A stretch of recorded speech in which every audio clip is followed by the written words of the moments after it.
Life is a winding road, no telling where it goes.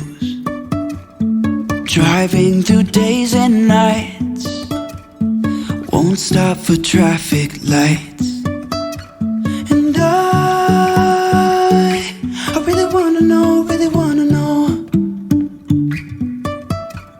if I'll ever figure out where the road goes. Even if I'm falling down, I will keep on searching for my high.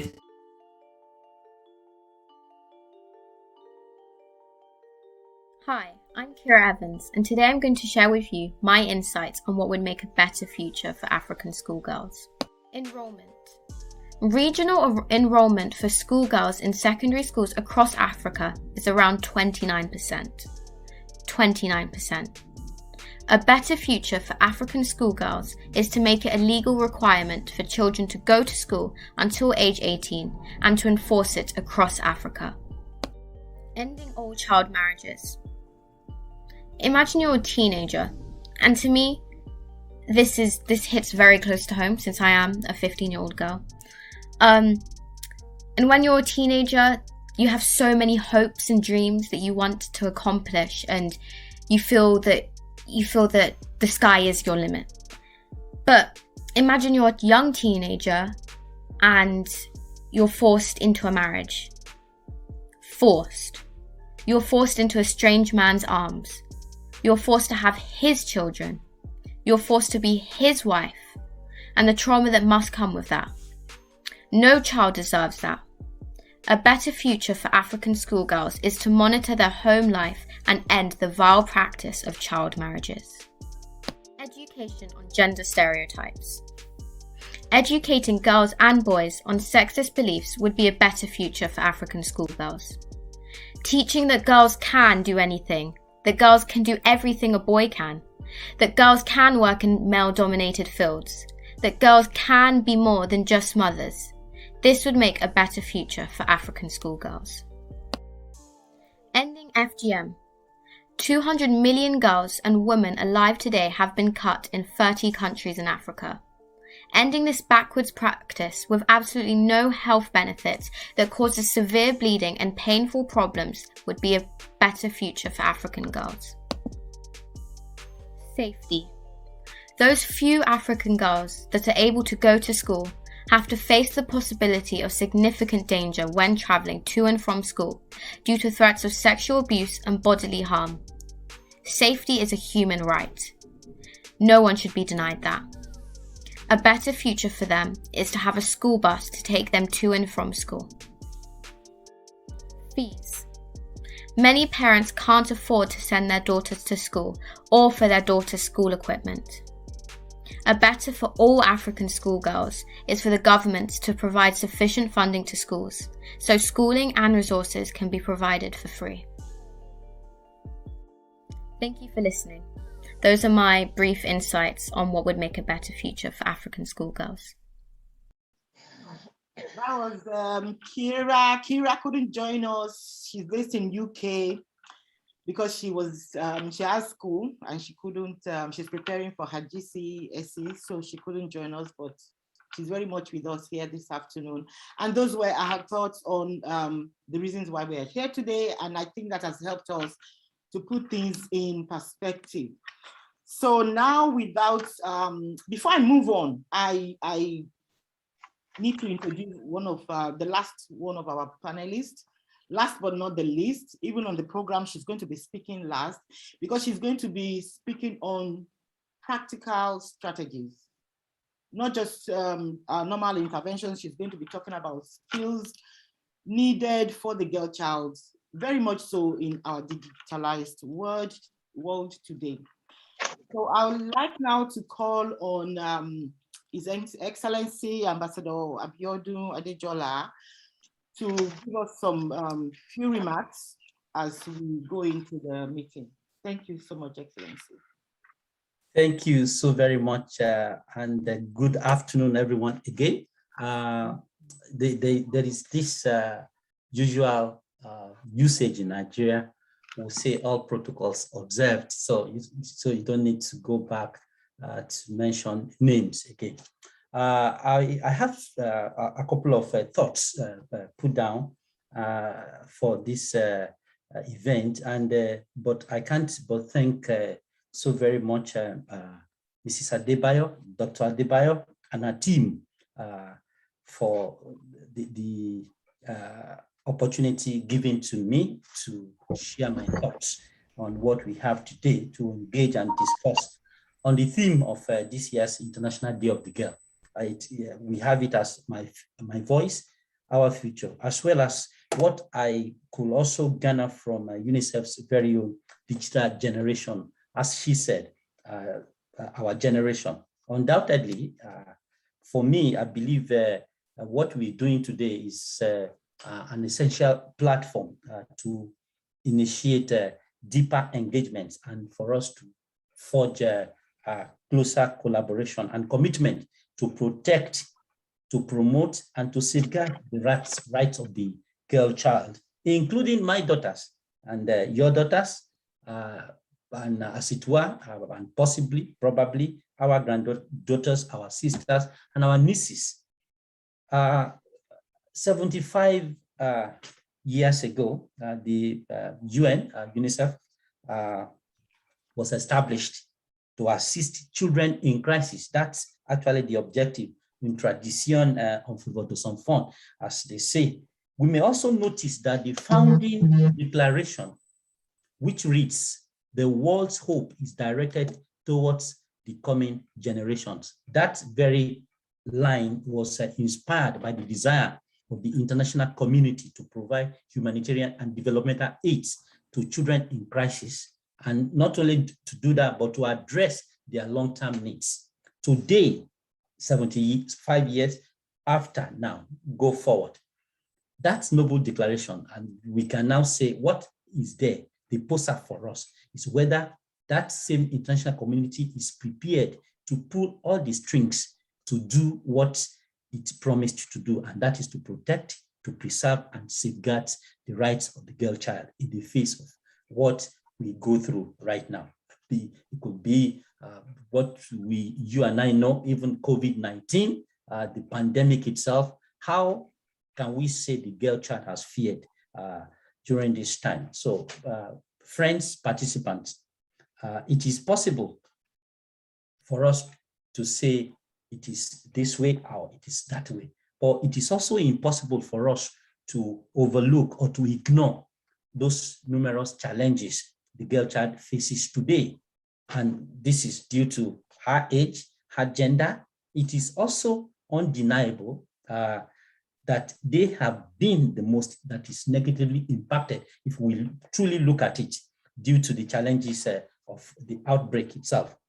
We see that the pandemic has further exacerbated existing inequality, and it has exposed them to varying degrees of threats. I also got a bit of thoughts jotted down while Kiara was speaking there. They say safety is a human rights issue, and truly it is. So this includes what they go through during the process, during what we're going through itself. Well, we know in some parts of the world, during that time, those challenges include forced marriages in exchange for money. We always forget the fact that many families were hard up in all that came with COVID-19. So we also know, and we've heard of reported domestic abuses, child labor, poor sanitation, lack of education. You will also agree with me that girls from not too well-off background, say poor backgrounds, have a lot of odds stacked against them. And what are the odds? Because they are susceptible to easily dropping out of school, particularly as the pandemic has made remote learning essential to children's education. And in addition to what we have as connectivity and access to information communication technology. Hence, adolescents who are not equipped with needed ICT skills are most at risk of being left behind in the accelerated implementation of what we all know as the SDGs, and in particular, the Goal 5. It is thus imperative for us today to also look at it from a couple of angles, that each child is equipped with the necessary ICT skills to bridge the gender divide gap, considering the newly discovered importance of remote learning. Notwithstanding that, the access to online learning exists in some households, there is still the risk of the exclusion of the girl child due to poverty, inequality, and other social economic challenges they face on a daily basis. And that child girl must have access to resources and opportunities, including economic participation and decision making. As stakeholders, colleagues, it is our duty to raise that awareness of the challenges faced by the girl child, and for us to seek introspectively what are the likely outcomes of the absence of the challenges of the girl child on the society and our world. We have heard this variously and many occasions, that when a girl child has equal access to education and resources and opportunities, that girl child grows into a woman that plows back to the society in multiple folds, just as the saying goes, train a girl child, then you train a nation.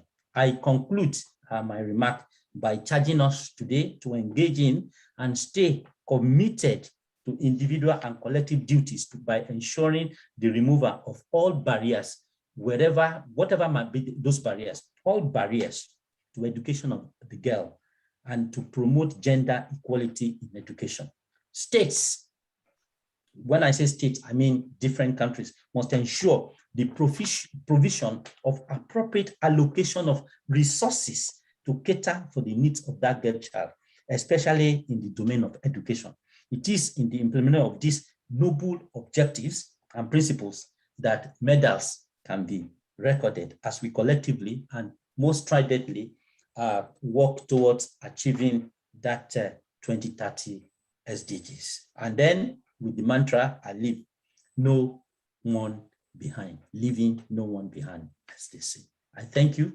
That will be the opening remarks for me. I thank you so very much.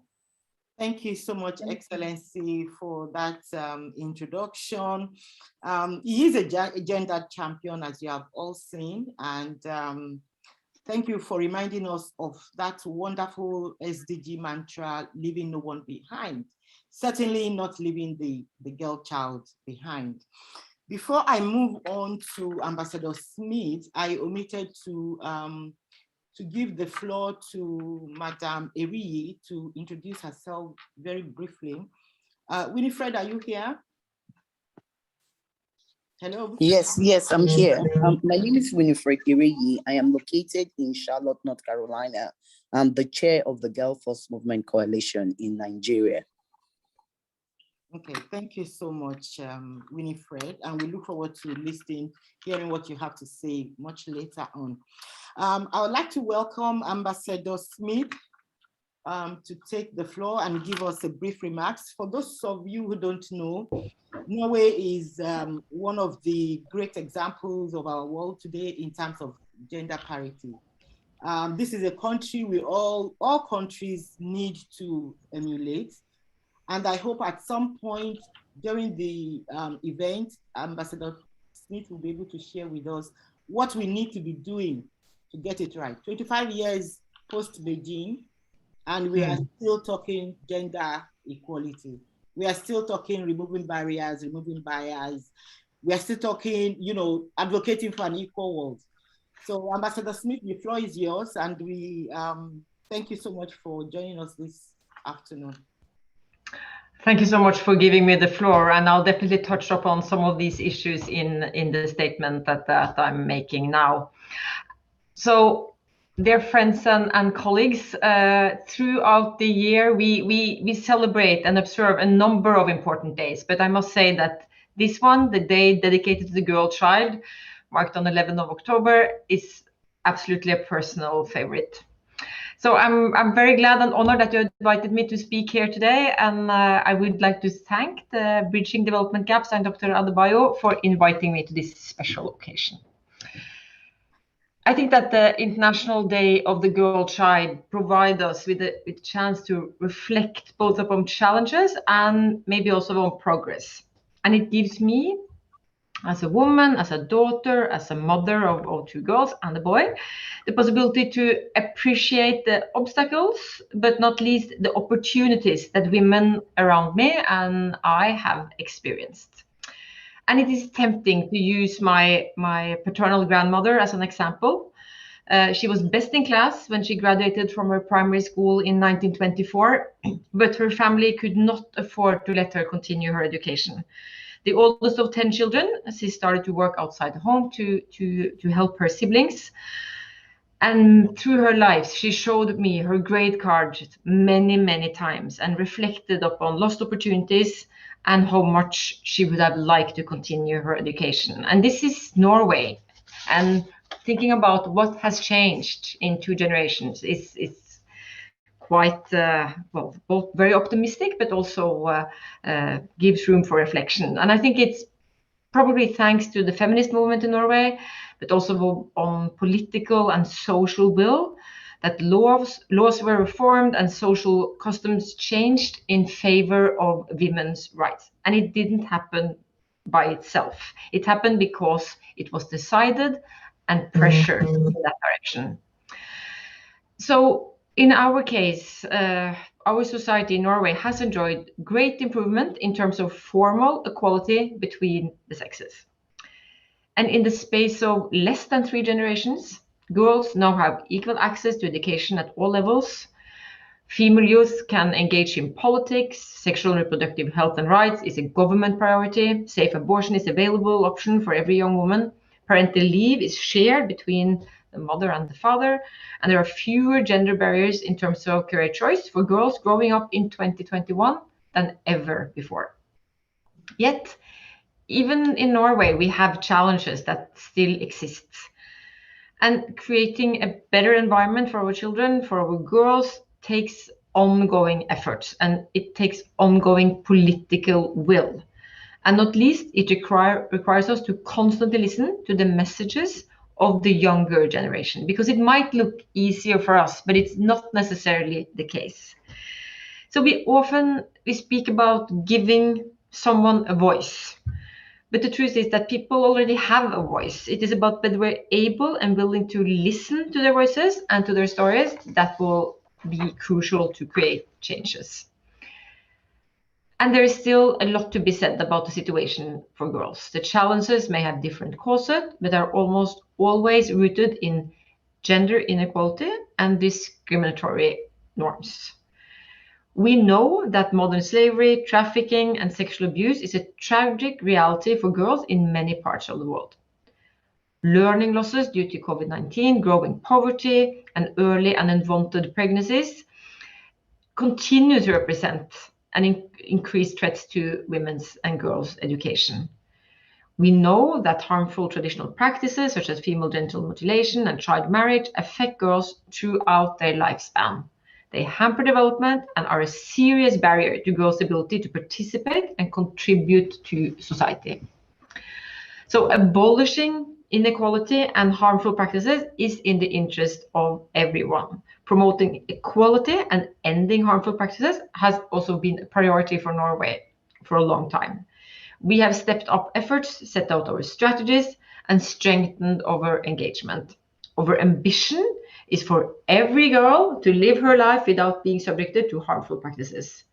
An ambition I'm pretty sure that I share with all of you here today. Our common ambition cannot, of course, stop here. We must not only protect girls from deeply entrenched gender discrimination, we have to also ensure opportunities for girls to develop and utilize their full potential.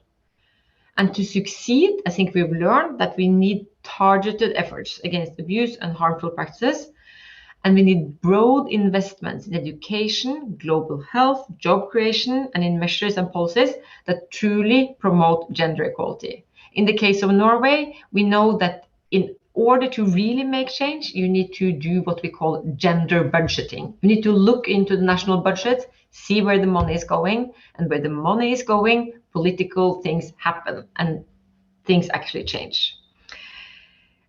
So in addition to that, what are the most important, we're reflecting about this here at the mission, what are the most important actions we can take in our different positions and contexts? How can we contribute to making sure every girl around the world can achieve her full potential? First, we must work to ensure that girls enroll in school, learn while in school, and complete their education. Second, we need to increase efforts to make sure poverty-stricken girls, displaced girls, and girls with disabilities get quality education. We need to reduce and overcome the invisibility, especially the invisibility of challenges and crimes facing girls. And we need girls to be able to tell their stories in schools, in local communities, in media, in the halls of universities, in politics, in the UN, in all halls of power. And if and when girls are being prevented from telling their stories, we all need to make sure, we all have a responsibility to make sure that they are still heard. We need to tell their stories, we need to hear their stories, and we need to repeat their stories. So again, I'm very happy to be here today. I look forward to hear the stories that we will hear and that will be told on this occasion. And I would like to continue to say that, as a Norwegian ambassador, as a gender champion, I would like to continue the efforts for every girl in Norway, in Nigeria, in any part of the world. I think it is upon us to ensure that there is progress and positive change for every generation that follows. It is upon us that for every story told, a step is taken forward. And I think I really tell us the stories. owe that to my grandmothers. Thank you so much. Thank you so much, Ambassador Smith, for giving us that insight into how Norway got to where it is today. And I am grateful that Ambassador Dejola is here. He's one of the, not only is he the envoy and the representative of Nigeria here today, but he's also, he's a gender champion, right? But he's also a force to be reckoned with in the political corridor. So he's also listening attentively, and I'm sure he will add to his notes. Thank you so much for reminding us that we not only need, everybody has a voice, and the young girls also have their voices. We just need to listen to them. It is our responsibility to also help them voice it out, amplify it, and continue to help them tell their stories. And on that note, I would like to bring in some more young voices. African women want to be recognized in the society, not as vulnerable members of society in need of charity, but as a force that needs to be released, empowered, and massively invested in order to fulfill their full potential and drive. This can only be done if we invest in their education, teaching them, giving them role models in every single aspect of education, when it comes from primary school, secondary school, even as they go to the tertiary side of universities. Young women in Africa need help and motivation. Young women in Africa want to be considered as leaders of today, not leaders of tomorrow. We're always saying that young women, we need to promote them for the future, But the women today, the young women today, want to be empowered. They want to be told that today they are the future. Today they can make it. And this is already happening. And when we help them with gender equality, when men are involved in teaching women how to grow, it will better their future. When men invest in their daughters, when mothers invest in their Good day to you all. My name is Fatimata S. Kabia from Tonkolele District.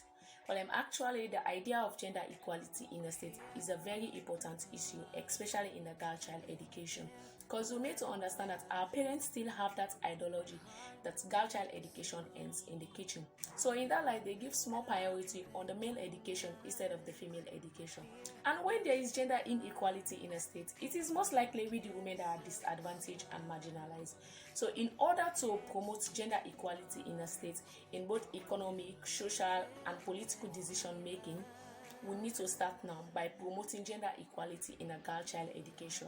And in order to reduce the gender-based violence, the rights, responsibilities, and opportunities of a child should not depend on whether they are born male or female. And the rights of a girl child education should be your first priority. Thank you. In order for us to stop violence against boys and girls, we should promote gender equality. For example, we should empower both gender. This is to say, we should empower both the male gender and the female gender, especially in the educational factor.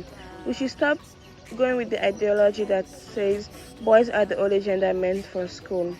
Because the truth is that girls are also capable to be in school. We should also be educated.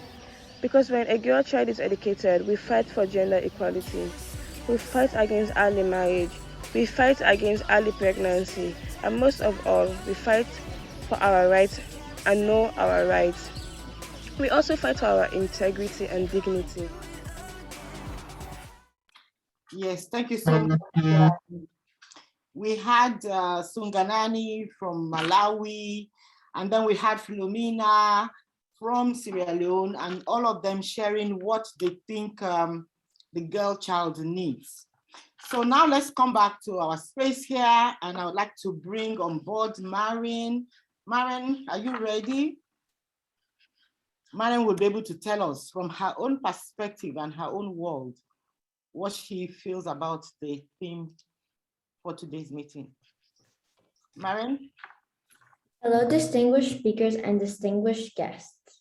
My name is Marin Mangold.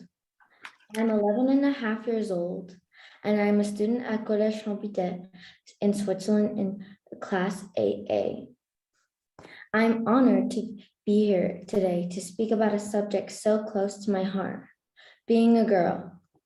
On this day, as we celebrate International Day of the Girl, I'm reminded of the privileged life I am blessed to have here with my family. My dad, my mom, and my dad, and my twin older brothers who attend school in Canada. To have a beautiful home that shelters me from harm and food in abundance. I never go to sleep hungry. And the privilege to live in a country where I am safe. Have a right to an education and can speak my mind freely without fear of my voice being silenced. I know that not all girls in the world have these basic human rights, and I wondered why. But for where she is born or to whom, her life can be so different through no fault of her own. Although I know that lives of girls have changed a lot, there is so much we all can do and must do to continue to support and uplift girls every day. I love the theme of my voice, and I believe that mine is unique. I have both a multiracial and multicultural voice. I embrace my Germanic European roots. Last year, using Ancestry DNA, I was able to learn about my mom's and grandparents' African roots. I am so very proud to know my African roots, which include Benin and Togo, Cameroon, Nigeria, and Mali. But that is not all, because my grandparents were both born in Guyana and South America. And their parents, my great-great-grandparents, are from Barbados. I have 4 continents that nurture my rich and dynamic heritage. From a cultural perspective, I am Canadian and German, but also West Indian, South American, and African. These origins which make up my story mean that I have a voice that speaks 3 different languages, and I have the benefit of living and experiencing all these cultures, giving me a chance to see things in many different ways. But what I think is most important, not only having a unique voice, but using it to do good things. I try to understand other people's feelings and to accept who and what they are. No matter how different their voice may be from mine, what I know is that one common aspect of any voice is how to express our humanity, our love, and our respect. Not only for each other, but for all living things. In the 13th century, the Persian poet Rumi wrote, "Before you speak, let your words pass through 3 gates.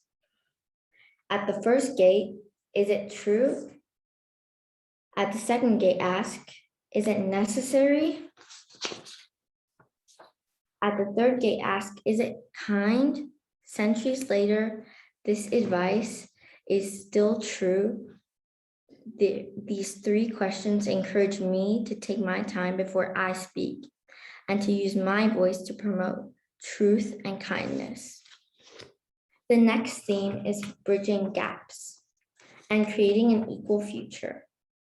I have a few ideas I would like to share on what we need to do to improve the lives of girls. Number 1, do not profit off us. In the last few days, the world has heard of the stories about social media, especially Instagram and Facebook. Instagram is a platform that I use. Sadly, it is a platform that has affected many girls badly. There are adults who just want to make money off us, even though the things they show us may be harmful and inappropriate. In some countries, girls my age are made to work to make money for their families. Sometimes they are even sold by their families. Therefore, it is not only adults outside of our families, but those inside our families who may wish to hurt us. That must stop. So that brings me to number 2. Please educate us to our fullest depth of our brain capacity and to the fullest possibility based on where we may live. This is our human right. When someone takes away our human right to learn, seek knowledge and understanding, that person is silencing our collective voices. Number 3, let's build communities that we can grow in safely and where everyone is equal and where we all are all given the same chances to do well and fulfill our hopes and dreams. In such communities, girls and boys, because let's be honest, boys need support too, we are all helping each other. I recently watched the new Cinderella trailer in class with my classmates. We girls love how this 21st century Cinderella saves herself and no boys come to rescue her or to protect her. Why? Because we can protect ourselves. And in fair, equal communities, we all protect each other. In conclusion, on this International Day of the Girl, my goal is to use my voice to promote fairness, equality, and kindness. However, not only for girls, but for those in other communities whose voices continue to be unheard, either because they are not allowed to speak or because they believe that they have nothing of value to say. Thank you. I yield back. Thank you so much, Marion. That was beautiful. And thank you for, letting us understand that even despite your privileged background and the different voices that you represent, you still have that thought, of what is happening to the rest of girls your age in the rest of the world, other parts of the world. We'll come back to you later with more, a little bit more insight into what you just shared now. So let me move on to another male gender champion, and that is Frank. Frank will be speaking from Nigeria, and I hope he will touch on the role of boys, in helping us secure a future equal world. Frank, are you ready? Yes, I am. Can we see you? All right. My video is on. I don't know if you can see me. Okay, now we can see. We can see you. Yeah. All right. Okay. All right. So, thank you so much for this invite, and I was honored and privileged when I was told I'm going to be providing an insight as regards the role of boys and men in ensuring that girls in our world today have an equal voice. And it brought me to, it made me remember some years back when I was much younger. And my parents here in Nigeria, parents would allow their boy child attend events, conferences, seminars, literally gain the right exposure because they feel, oh, he can cater for himself, he can protect himself. But for the lady, oh, let them stay indoors. And why are they going out? What's the essence of taking them out? You know, why do they need to attend that conference or have that information? And it became a problem for me because at these expositions, at these seminars, conferences I was attending, I was seeing other ladies who were doing great in their chosen field of endeavor. And I felt, why can't my own sisters have access to this? So one of the first things I started doing, even as a younger boy then, was that I would want to take my sisters along. So if I'm going for a conference, whether it's on tech, whether it's on leadership, whether it's on education, whether it's on whatever field of endeavor such events was packaged for, I would take my sisters along. And my parents would be like, take care of your sister, or ensure that she's safe. And over the years, I have seen that it has placed my own sisters, all right, on a different level than other girls their own age. Why? Because they don't just have a voice, they have a voice that carries value. So when they speak, they are not just speaking because they want to say things that are related to the girl child and would affect how the girl child is being seen. They are speaking because they've had access to quality information. And in our world, the information is power, right? Information is power.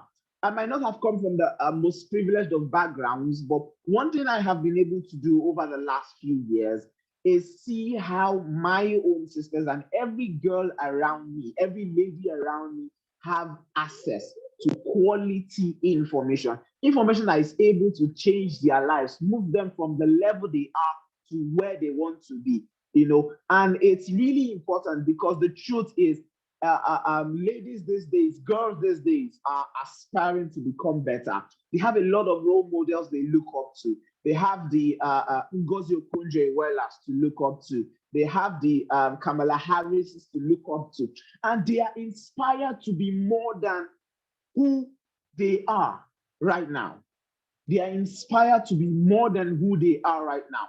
And if we, the male gender, if we the guys, if we the men, if we the boys do not encourage them to become more by giving them access to information, what's the point then have striving for an equal future if they cannot have access to the same kind of information we have, to the same kind of environment exposure that we find ourselves? And I feel this is a very important part of this conversation that we cannot ignore. All right. It's important that they have a voice, that they are put on the spotlight to be seen, to be heard.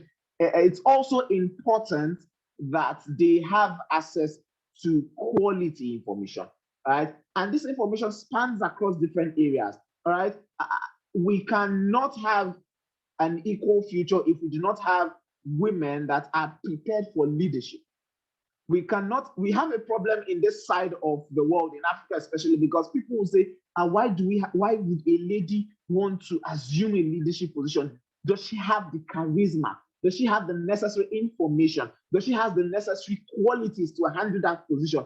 Why do all these things come up? It's because over time, we do not see ladies get involved in things that would expose them quality information. So at the end of the day, we feel, what do they have that they want to give out? Because the truth is, you can only give out what you have. You can only offer out from what is within you.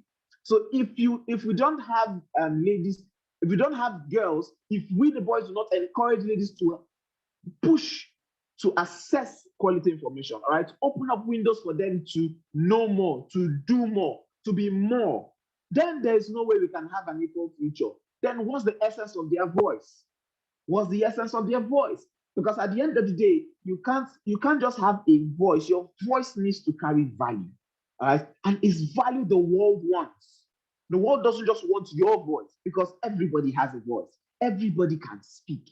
Everybody can talk. After all, we've been talking for the last 24 hours, whether in our homes, whether in our offices, whether in our lecture halls for those who are students, whether in wherever we find ourselves, right? We've been speaking. But what is the essence of speaking if our voice does not carry value, right? And the world is looking out for ladies who are carrying value, right? Now, aside the experience I had when I was much younger, there's something that brings me to remember that our world can actually have an equal future if girls not just have voices, their voices carry value. I ran for the office of the president of the Student Union government in my school some years back, or a couple of years back, and we were 13 presidential candidates. We were 13 presidential candidates, and in a school that is 70% male dominated, it is easy to assume that all the presidential candidates should be guys. But fortunately enough, we had a lady amongst us. And within the student community, this lady had pulled up so much popularity because people were ready to support her, not because she was a lady, but because she could offer value to people who could see the value she was ready to bring to the table as president. So when the numbers were being trimmed down, when the screening was happening and they needed to take off some people for others to remain, eventually we're dropped down to 4%. And out of the 4 of us, she was also included. So we're 3 guys and 1 lady eventually running. Eventually I became president, but at the end of the day, I could not exclude her from getting involved in my government because I knew the value she brought to the table. So of course, I had to appoint her as a special assistant to me on women affairs that would affect the girl child, the ladies on campus, so that at the end of the day, that value she could have brought to the table as president, she can also bring it to the table as a member of my team. I couldn't have done that if she did not have if she did not have value. She had a voice. All right, she had a voice, but then if she did not have value to bring to the table, there is no way I could have included her. So it's something that the male gender can push for. Truth is, we've had so much access within the last decades, within the last centuries. We've had so much access.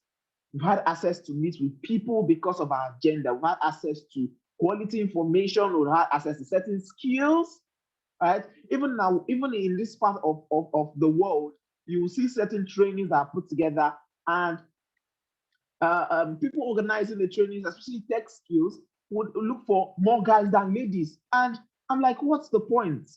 How are we going to empower these women to not just end their lives in the kitchen or in the bedroom of a man, either being forced into marriage or being sold out as slaves, all right, or trying to fend for their families through prostitution or anything of that nature, or as sex slaves? What are we going to do to bring them out of that background, that mental blockage that they have, that this is just where their lives are, if we do not give them access to real-time quality information? All right, and I feel that this is something that the male gender can push for. So something I have been doing from my own personal end is that whatever conference, whatever seminar, whatever exposition, whatever skill training that I see around me, trust me, I push it to every single female individual on my contact list. I push it to them, whether they're interested or not. Let them be aware of it. Let them be aware of it, because at the end of the day, we're not just empowering them, we are empowering nations. Like His Excellency stated earlier in his speech, he said, when you empower a girl child, you empower a nation. And I believe that the male gender can actually do more than just saying that the girl child should get involved in lending out their voices, but actually giving them access to information, because trust me, information has changed my life. Information has changed my own sister's life. Information has changed the lives of the female friends I have around me. So if it can change the lives of these women I have around me, of course, it can change the life of ladies, of girls across the world. No girl should be restricted from having access to quality information that is able to transform their lives, their generation, their families. Whatever field of endeavor they are interested in, there is something for them. If we, the guys, are going to do more than just talk, then I feel we since we have access to a lot more opportunities, we can push this to them, let them be aware, let them be informed, let them know what's going on in our world. Right? Whether they are in the thick villages, wherever we can access them, let's give them access to information. Trust me, our world is going to be better off. Our world is going to be better off when they have access to information. I feel this is an agenda. I feel this conversation should push. This is an agenda. This conversation we're having today should push forward as we're celebrating the International Day of the Girl Child. Right? Not just giving them a voice to speak, because everyone has a voice, but then giving them access to quality information, quality exposures, so that their voices carry value and the world will be willing to listen to them.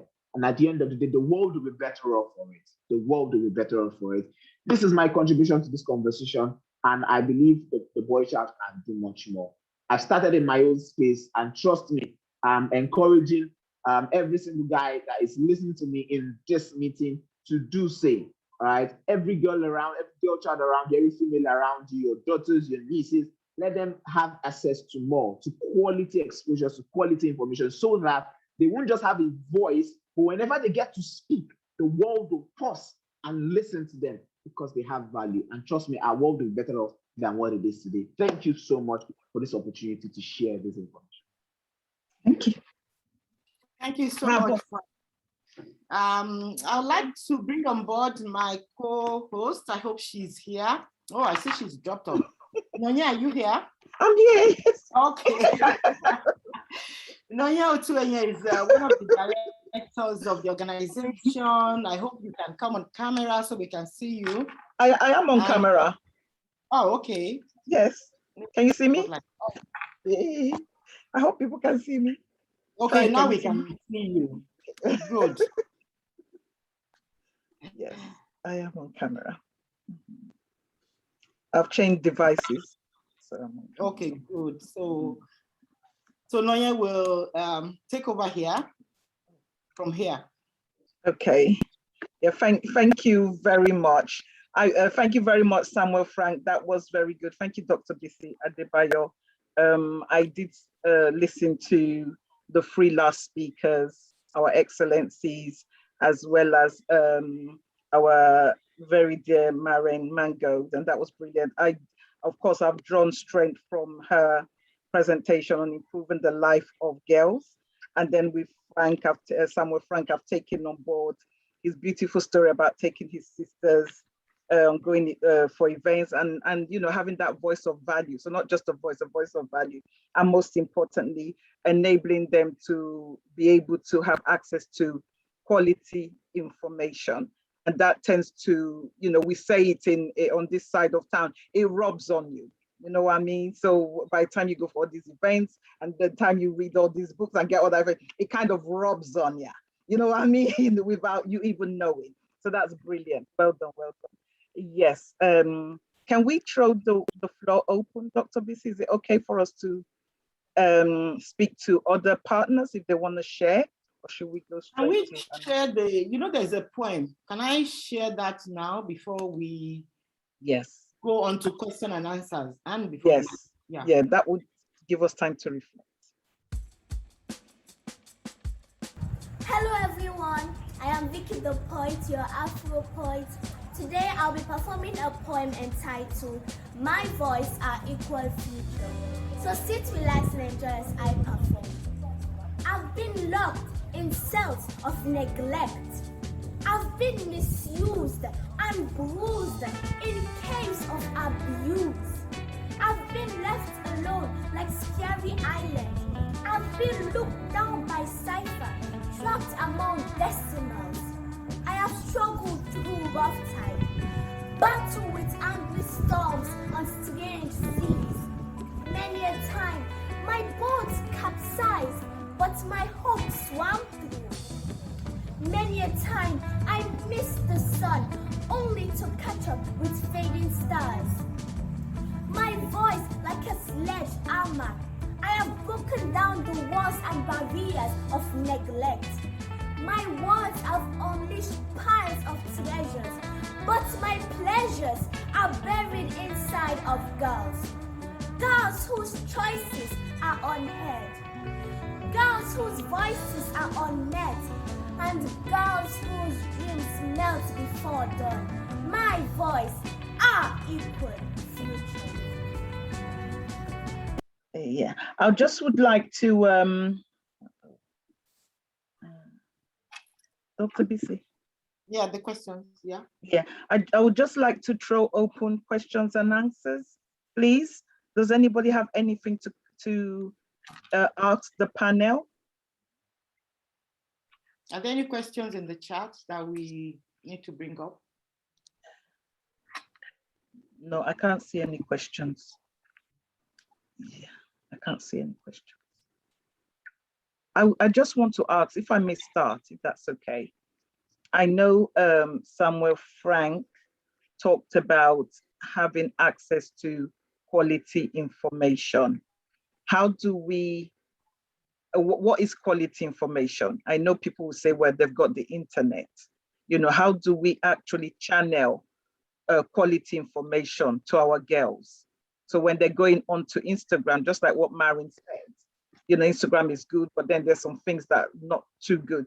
How do we, you know, channel the right information of value to our girls? All right. I've had a lot of women that have influenced my life over the last few years, that have mentored me in different ways. And I follow them on all social media platforms. And what I do is, as much as I have access to these women through social media, I know that there are a lot of people that may not know these people that carry value. So what I do is I would mention their posts on either my WhatsApp status or my Instagram stories and tag them so that people around me can see that, oh, I follow this person, and then they are interested to also check that person out. And of course, by doing that, they would either follow the person's seminars or read the person's books and literally dive into the life of that individual and of course assess value. So I feel this is one way that we can push the narrative of having our girls have access to quality information. Aside that, I also feel that we the guys, we have this ideology that we are meant to lead, that we're meant to rule. And there are certain books we read and we feel, oh, why should my female friend have access to that book? Like, oh, so she's going to know what I know. Let her know what you know so that at the end of the day, if both of you are put on the same panel, you can support yourself. After all, even a particular scriptural book, the Bible says two are better than one because they have a better reward for their labor. So our world seems very imbalanced today because it's just one-sided. So one side has access to the great books of people like Dale Carnegie, people like Brian Tracy, and the ladies don't read things like this. So it becomes a problem, right? So if we're going to have an equal future, not an imbalanced future, then I feel that they also should know what books we're reading. When you read them, drop quotes and say, okay, I saw this from this book, I think you should check it out. And of course, they would be interested to know more. And of course, we giving them access to quality information. So I think these are ways we could do this. Yeah. Thank you very much, Samuel Frank. That's brilliant. Is Marin Mangold there? Yes. Yeah, Marin, how are you? I'm Brilliant fine. How are you? presentation. Thank you. I just would like to ask you a question. And again, audience, please feel free to express if you want to ask any questions or contribute. So Mangold, you did, Marin Mangold, pardon me, you did mention, you know, improving the life of girls. So you talked about education, talked about fulfilling the hopes and the dreams. And in a way, you did actually share in your own way those kind of you know, hopes and dreams. And can you just take me through your own vision of, say, for instance, a girl who's probably, you know, back home in our country, Africa, Nigeria to be specific, is in the heat of, you know, a place where they haven't got that much information around them, but they're trying in their own little way. How do you see that girl's dreams, hopes actually coming into being? What kind of encouragement would you give them? What kind of journey would you encourage them to take to get to that place? I mean, this is like a really hard question for me because I haven't really experienced having to think about that, even though I have. But if I would encourage them really to fight for themselves, and if anything really happens, they need to fight for themselves and try and get out of the situation using their voice, because it's their voice and they're passionate by their voice. Thank you very much. That was brilliant. And I do admire your honesty on that. And you know, and it is a learning point for all of us to continue to encourage any girl, you know, to continue to get to that individual journey of enabling their dreams and hopes to be fulfilled in their own way. Thank you once again, Marin Mangold. I can see Modupe's hands up. Modupe, could you unmute yourself, please? Hello, everyone. I'm happy to be here.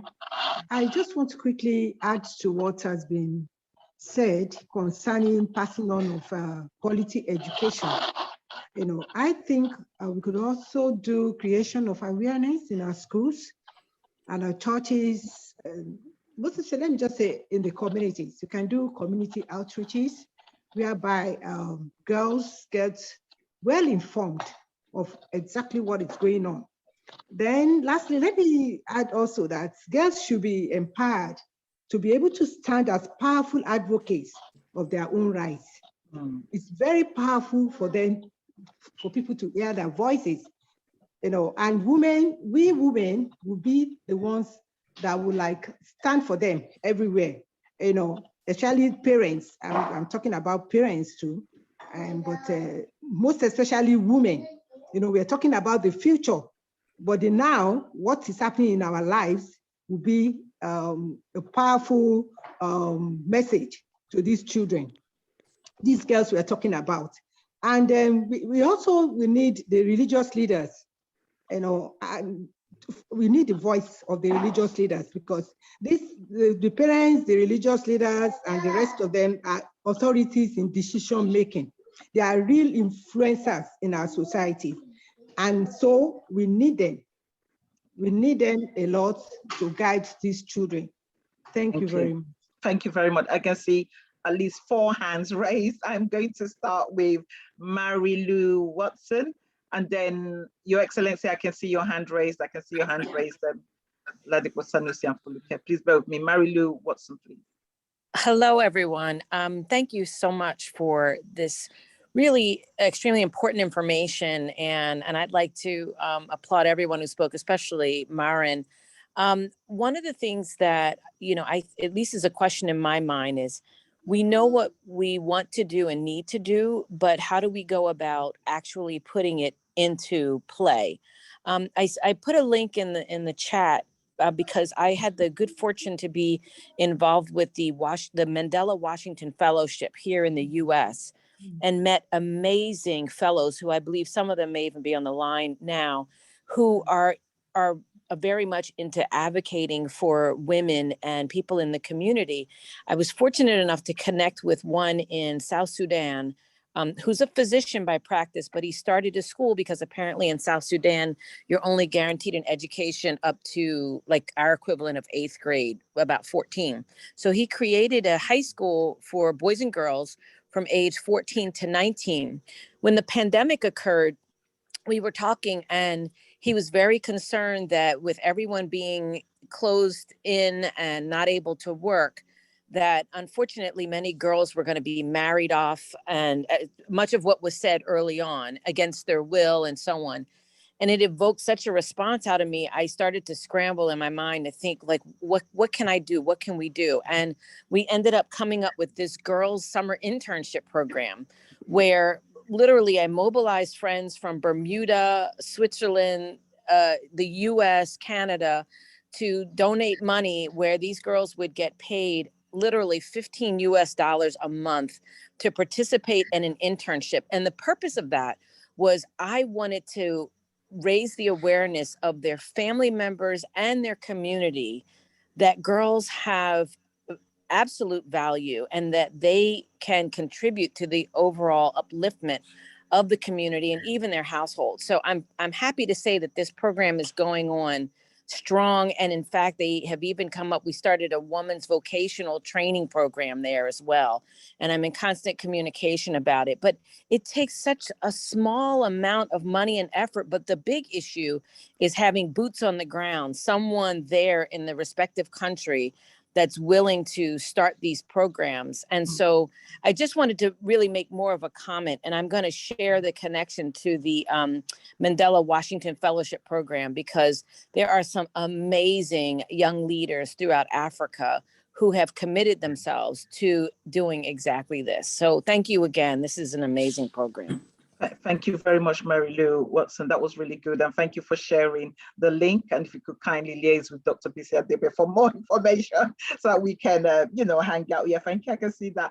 I just want to share a story. I did share this with Dr. Bisi Adebayo. I come from the eastern part of Nigeria, Imo State, a place called Aba, A-B-B-A. And my friends and I have just put together an international day for the International Day of the Girl Child, the first of its kind in my hometown. And what we did is we liaised with the principal of one of the schools. We're having debates. We're gonna give out things, gonna give out books and lots of things, and just give the girls such power and voice. And I come from a tribe called the Igbo people, the Igbo tribe, and we're very. I wouldn't say that we all. It's a very male-dominated. Having said that, they do educate their girls. Our fathers believe in educating the girls, but it's very, very male-dominated. And yes, it's the first of its kind. And hopefully, and I've been encouraged by the Mary Lou Watson's suggestions and comments, and we'll kind of look at how to build that moving forward. So thank you very much, Mary Lou, once again. Thank you. May I just quickly call on His Excellency Abiodun Adejola? Could you just kindly share with us your thoughts, please? Oh, thank you very much. Ideally, I would have waited till the very end, but I wanted to react to the question you directed at Marin, and for which she wonderfully highlighted. This is what I know. This is what I don't know. And I want to believe that sometimes, as we say back in Nigeria, charity begins at home. Apparently, we sort of reinforces that discriminative narrative, against the male, the female child in our homes. Because come to think of it, we always sit our girls down. This is what you should do. This is how you should relate with people. What do we do to our boys? Because they grow together. And at the end of the day, nature abhors vacuum. So I think they must all be brought up together. We must also teach those boys how to respect his sister, and then by extension, other sisters, love them, honor them, empathize with them, to know this is what they feel. And because they also have to know that they are not different from, actually, we are all the same. So because we need to do that to them very early in life, so that by the time they come of age, they practically have crossed all the T's and dotted all the I's. I thank you. Oh, thank you. That was brilliant, Your Excellency, because I was actually having a chat today, coincidentally, with the mother of my nephew. And, you know, again, we also had a chat with his grandfather, who was my father. And again, the whole idea was, you know, we need to continue to speak to the younger male members of our family to be more sensitive, you know, especially those who are you know, looking to get married, and, you know, be more sensitive, maybe draw from, like I mentioned before, you know, things rub off you. So you look at the woman in your life, and then, and then hopefully take that, you know, move that forward. And I think it's great that you said, you know what, yes, we're telling the girls to do this, do that. What are we actually telling the boys?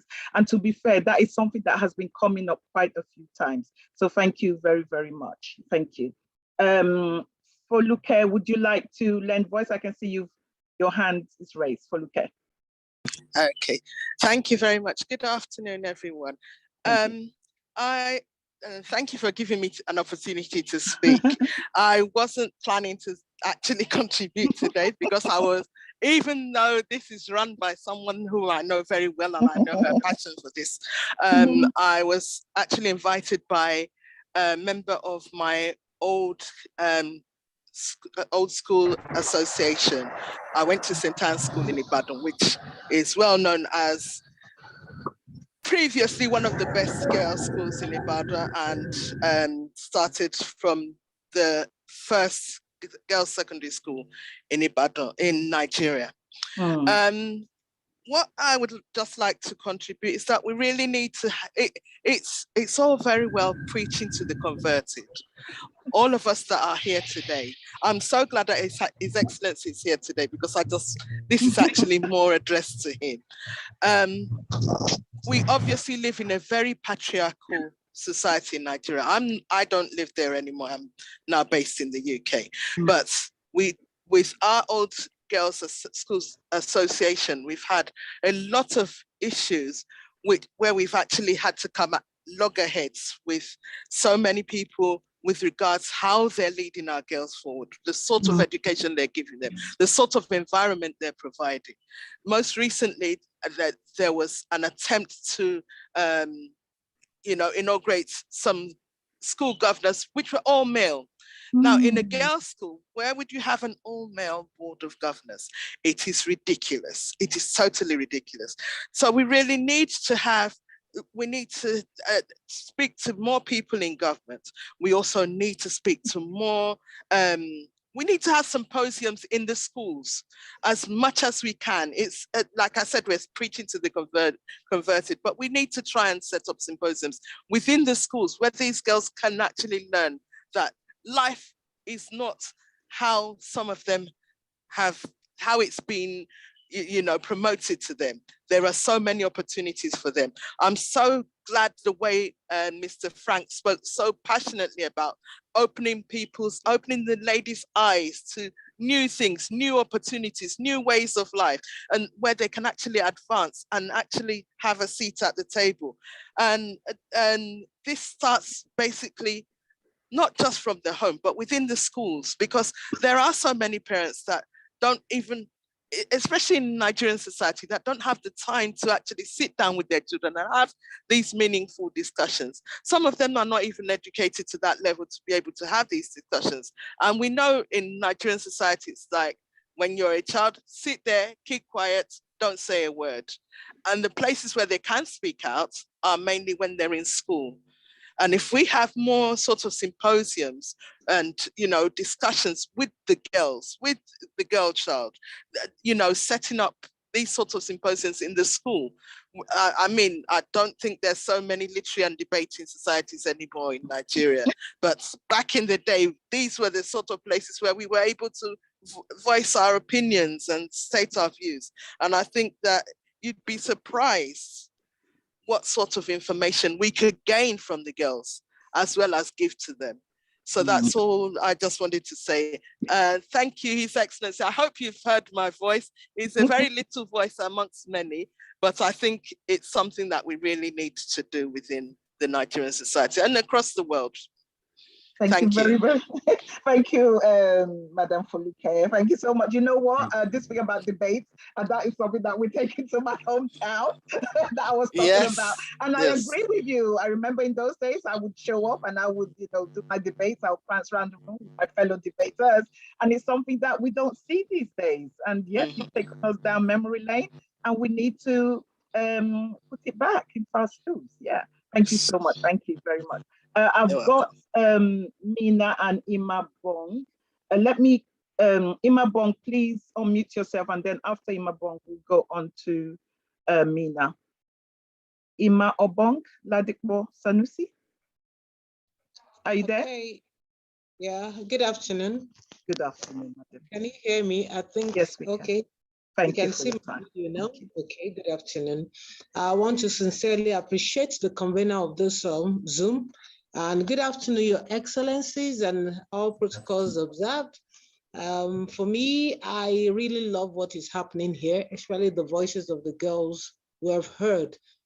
I love the brilliance and the intelligent way the little girl answered that she doesn't really need to struggle to get some things. That makes me realize that truly the African girl, African child is really struggling through a lot. I know, like you all are aware, like conflicts, natural disasters, and patriarchy issues are really affecting the girl child in Nigeria. I don't think there's any need for us to go around the circle. Just to add my voices to what others have said. For me, practically, I believe in a he for she. I believe in men speaking for the woman. I believe in the boy child speaking for the girl child. If we continue to stress this, it will go a long way, because decisions are made where the women are not there. Decisions on the round dialogue table, women are not always involved or included. And I think Marilyn Watson said, she said, there's nothing too small. Yes, nothing too small. I want to share that recently we got support from Nigerian women in Georgia, that's NWAG, to reach out to 50 women to ameliorate the impact of the COVID-19 situation. Can you believe that 50 women, we are reaching up to almost 100 women? Why? There are some that are begging. They just need as little as 5,000 naira, so just to start something so that they will not sit. So there is nothing, they will not sit at home. There's nothing too small, truly. I believe in credible organizations being identified to run with this race. We are always ready. We are always talking, like someone said in the room. We are always talking. We are always ready. We're always ready to run. But if you want to run, like on Monday now, we're proposing to go to schools. The teachers are asking, the children are asking, will they bring something for us? The teachers say, bring something because they are hungry so that they can listen. You can see the situation of the girl child on the level that they are. And I think that we should put policies and legislations legislative issues to tax and also debunk gender issues, especially with people living with disability. You know, all this we're talking about the normal child. There are some children in need, children with special need, children living with disability, and the girls. So with debunk system, we must debunk all structures and find inroads and channels to make sure that when it comes to reproductive and productive channels, both genders are equally included. So thank you. Mentorship is very important for the girl child. Yeah. Thank you. Thank you so much. I totally agree with you, Madam. Yeah, after, Mina is going to contribute first. Can I come in? Yes, okay. Please. Yes, so thank you very much for all the speakers, and really it was very nice to hear from the adults, and specifically the ambassador, both the Ms. Smith and Mr. Adejola, and specifically the girls and the boys, you know, the boys' views. So it was very nice, this webinar. I want to bring an aspect which has not been brought up in this, and it is, for me, the awareness is the key that we need to bring, and it starts from home. It starts from the home. It starts from the woman in the house. That's the mother, because we have seen many times the women of the house ignore and they take sides for the boys. So that is where it starts from the very beginning as a child, as a baby. And the right to be born, first of all, as a girl, as from the fetus, to be born, that is very important. So that, having put that, then becomes the education. And with the education, the child, whether the girl or the boy, dreams of becoming, speaking out. That is the biggest thing that education gives us. And when you can speak out and you have that right, you feel, then you also get into the leadership roles. And that is what's going to change. To be in the here we are seeing, from the political sides as well, that, how strong that becomes, that awareness in that, yes, the girl child can do that. And therefore, the right to vote, for example, something so simple. And, if all women in every country, and I know of so many countries which started as voting system only and here I live in Switzerland, but I'm from India, where we started voting so early, the women, and here it was only in 1971. So what I'm saying is that brings the empowerment. So I just wanted to bring these things, the career, the leaderships, what all they can do. And of course, when that we know that the woman, when she is educated, the girl child, when she is educated, she is aware of the quality of healthcare. Okay, thank you. That brings again the sustainability of longevity, of health, and that then she becomes the mother who will take care of everything from immunization to safe healthcare and everything. So that is one of the key that I wanted to bring. Thank you very much, Nina. Thank you. Thank you. I'm just going to go quickly on to Ambassador Smith. Your Excellency, I can see your hand raised. Could you kindly share your voice, please? Thank you. Thank you so much. And again, thank you for the opportunity to take the floor. And thank you for the opportunity of listening in to all these important voices that we've heard here today. And of course, a special thanks to Frank and Maren for their voice. And I do believe, as I said initially, that it's in the listening and in the understanding also that this changes over time, that's how we can make the change. I wanted to just reiterate a couple of the points that I made, and just the fact that my own country has changed in just 2 generations is an enormous change, and that was due to political will and push, and of course the feminist movement made all the difference. It's the value of 1975 and the year of the women, the first Beijing conference. There are some real moments in history that changed for women and girls, and I think that there's a lot for the points that we've heard today about listening and empowerment, but I do think that political will is crucial in order to really change the situation, and for girls to decide when to have their first child, how many children they want, the years between the children they have. These are crucial decisions in the life of a girl that really determines how her future and the future of her family. So just my final point would be the importance of education that has been said by many, the importance of political will, and my not the most cool point about gender budgeting, but I'm a true believer in the political will is followed by resources, is followed by actual money and priorities put into girls and the resource they are for creating the future. So again, thank you to all, and thank you for asking me to participate. It's a true honor. Thank you. Thank you very much, Ambassador Smith. Very kind of you. I'm going to now hand over to Dr. Bisi Adebayo. The floor is yours, madam. Thank you so much, Noye. Thank you so much, Your Excellency, for reminding us that, it's all about political will. And we are so happy to learn that Norway change the landscape in just 2 generations. So there is still hope for us because we are all here, this generation.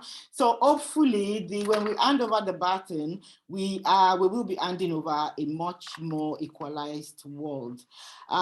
Thank you so much, Excellency. I learned that you have to leave now. Thank you for, sharing with us your views and your thoughts. Any questions for Her Excellency before she leaves, or we can release her? Yeah, that's me. Thank you so much, Your Excellency. It's been lovely meeting you. Yeah, we can always reach out. I'll move on to our next speaker very quickly.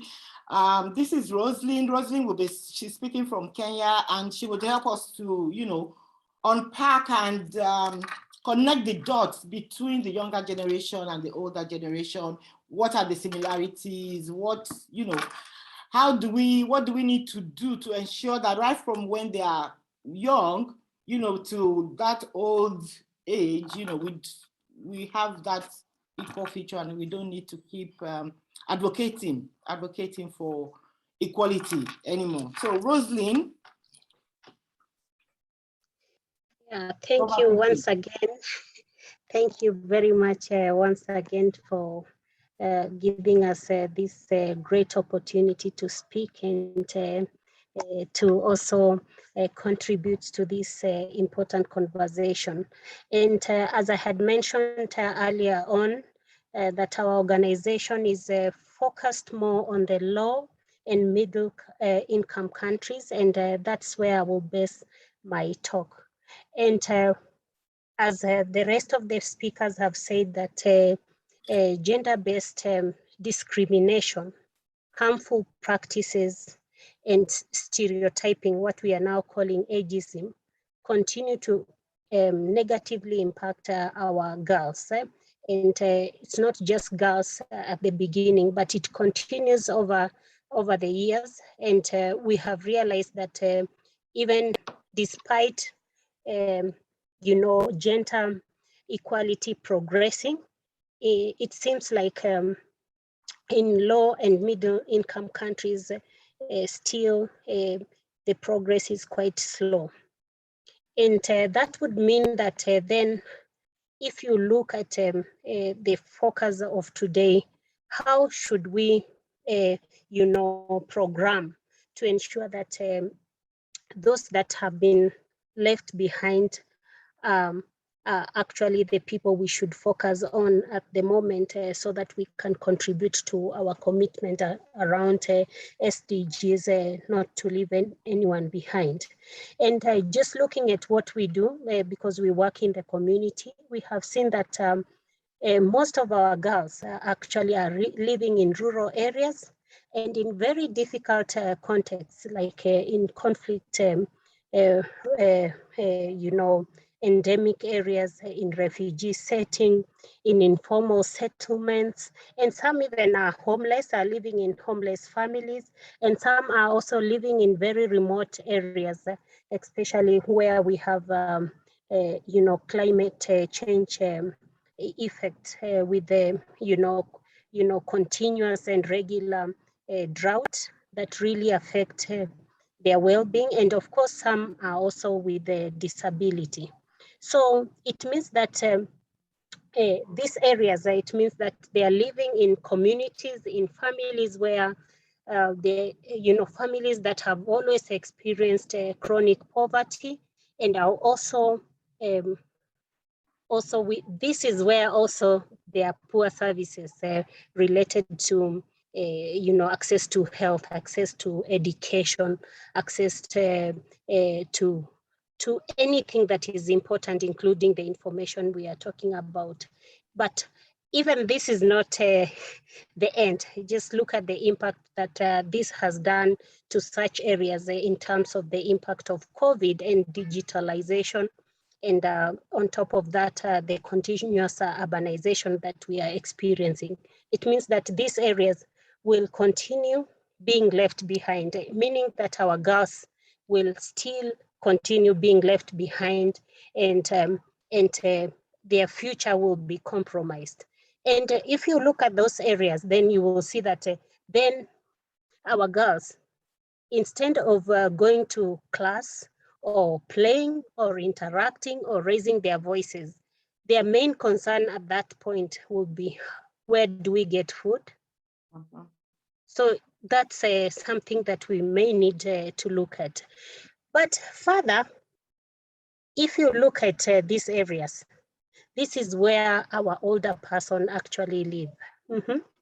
And these older persons are one of the groups that have always been invisible. If you look at the usual, the public discourses that we are talking about gender equality, be it poverty eradication, be it the SDGs we are talking about, meaning that these families or older people's homes who are majority in those peculiar areas I had mentioned, then they are poor, they are discriminated, and they are also experiencing the same harmful practices that the girls are also experiencing. And on top of that, the stereotyping.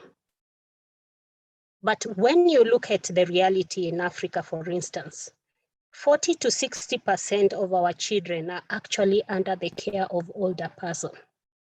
Then how do we expect them to develop their potential? How do we expect these children to actually engage if this is the kind of families that they are living in? So this means that we need to ensure that these families, especially the rural communities that are poor, and especially now that we know most of the children are under the care of older person, who at times also are experiencing the same discrimination. For instance, we know older people are unable to get regular income because they are discriminated in terms of job opportunity, financial access. They are also discriminated in services that could help them in terms of agricultural extension services are poor. We know that also they are discriminated against education to make sure that they are able to reskill themselves to cope better. And we know that in Africa, even though the expansion of social protection is growing, it's still at a lower level. Only maybe 1 out of 4 families are getting.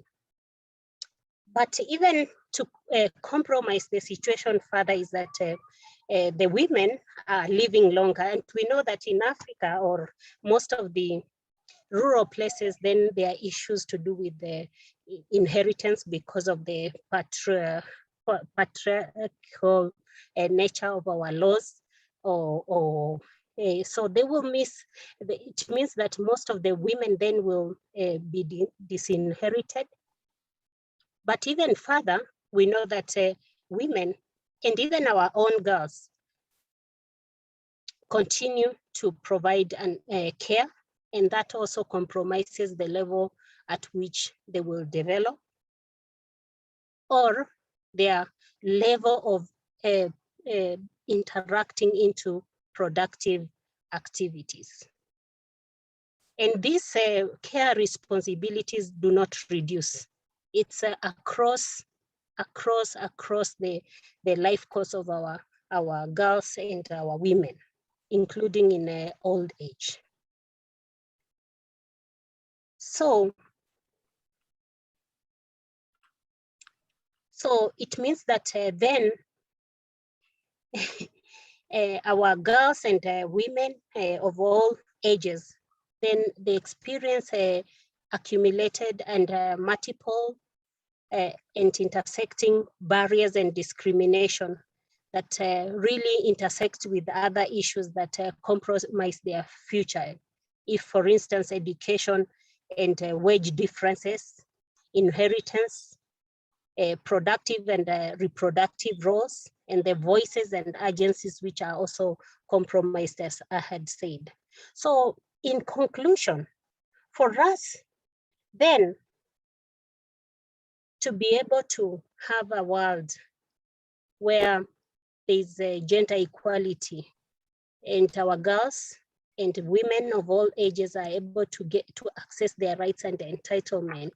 It will mean that we need to take consideration of the accumulated and intersecting realities, such as disability, age, gender, and other intersecting issues, like I had mentioned about their geographical location and context, and both in development and humanitarian context. And we should apply the life course approach to gender equality so that we ensure that our public policies and laws are free from discrimination, harmful practices, and stereotyping, and ensuring that because information is critical and education now in this digital world, to ensure that digital equality and access to especially COVID services are available for everyone. And we need to ensure that we have educational activities so that we can ensure that we provide reliable and quality information to reduce to overcome the misconception or stereotypes. And we need to have intergenerational intervention so that we can bring people together from different generations and to reduce the intergenerational stereotyping or gaps that are still there. And this is very important for us as we continue to do that, and ensuring that we also invest in evidence-based strategies that can really help us understand the situation that I had talked earlier, and ensure we are able to support our girls to access their rights, because then later on in their life, it will really affect on how much income they will get, their leadership role, and their future in terms of the health determinants that will be affected as they grow without accessing appropriate health services. And we need to champion movement that can really help us actually realize this generational equality entitlements across the life course approach. Otherwise, thank you very much once again for the opportunity. Thank you. Thank you so much, Rosaline. I really love that you drew out and highlighted the intergenerational interventions. After all, the girl child, right from when she was born up to, the older years, faces discrimination in different respects. Later on, I will be able to share with us a little graph on that. Without taking much of your time, I would like to bring on board our last speaker for this afternoon. And this is Ms. Winifred Eri. She's speaking from the US. She is the founder of a foundation called Think STEM. STEM, I will let her explain what her foundation does. She's also the chair of one of the old girls alumni schools in Nigeria. Winifred has a lot of experience. She's very passionate about impacting skills necessary for the new world. And our new world is all about digitalization. So, and this is more so and more important because of globalization. We are in a very small world now. And thanks to COVID, it's made it even more smaller. People are speaking, we've connected from different parts of the world. I'm sitting here in Geneva, Switzerland. I have Modupe Adelanwa there from Houston, I believe. I have Samuel from Nigeria. We've had people join us from UK, from Ghana as well. So, our world has really shrunk, and we need to make sure that our girls also garner the new skills to be able to adapt and cope better. So Winifred, over to you. Thank you so much for staying on. I know it's quite early in the US now. How are you? No, it's not early. It's good to be here. It's actually going to be 12 o'clock. So okay. I'm going to try and speak it. Yeah. So thank you so much for inviting me to speak. I hope you can see me and you can hear me loud and clear. Can you do a thumbs up if you Yes, we can. Yes, hear we me? can see you Yeah. and we can. Thank you so much, BC, for really talking about, alluding to the impact of technology on our world.